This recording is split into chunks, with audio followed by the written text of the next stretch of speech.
Bismillahirrahmanirrahim. A very important feature that you can see your YouTube channel in dark mode. It's very important to learn that if you are using YouTube application, you can also avail that option. If you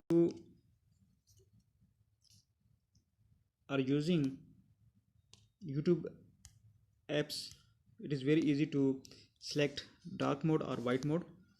First of all, you need to go to YouTube and click on your profile picture. Here go to settings, click on setting, and here you need to select journal.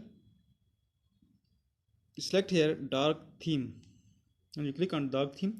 Everything will be changed and you can see the dark mode of your YouTube channel. This is a very important feature. You can also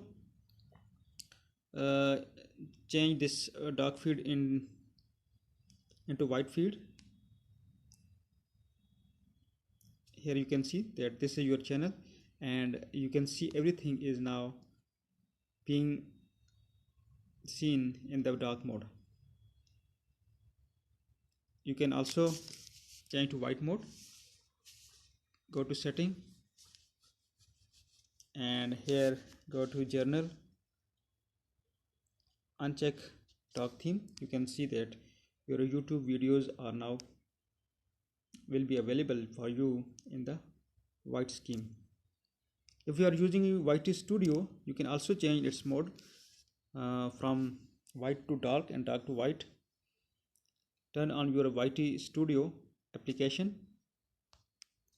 Here select on your profile picture, go to setting and here click dark theme. This is how you can change your YouTube setting into dark theme and white theme. I think you may have learned a new thing from this video. Thank you so much for watching this video.